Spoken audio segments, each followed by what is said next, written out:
So what I'm doing now is I am watching a video by Dr. Elgin, who is an expert on this topic.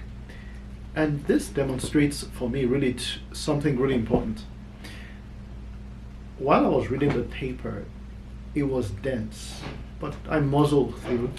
To be honest, by the time I was halfway through, I could barely follow because I was just tired physically, but also there was such a lot of new terms.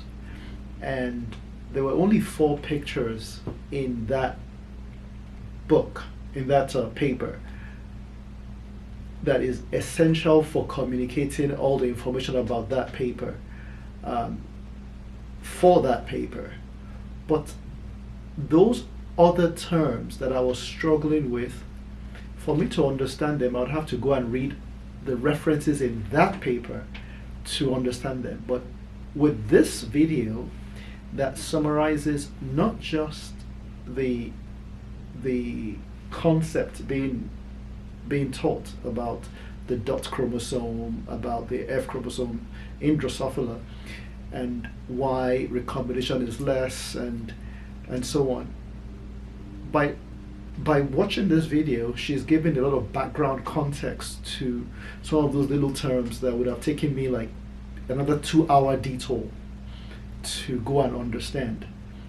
And so, like, for example, she was talking about variegation, which I understand what it means, but by showing the first experiment in which that was demonstrated and led to the study of silencing of genes selectively in different parts of an organ or an organism, I was able to have a deeper understanding. And same thing, so many other things that she's talking about. And so I'm glad I struggled initially, but as I was struggling, I was writing my questions down. What is this and what is that? Heterochromatin and multiple layers of the genome condensation. I struggled with it as I was looking for a handle, but now listening to a video lecture, allows me to make a lot of context, and now I can follow this without falling asleep.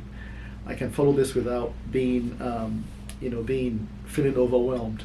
So now I can now go back to read the paper, and it will make a little more sense. So again, that's just one thing I learned, and I think it's now I'm a little bit more excited about my first class, which is in 30 minutes. So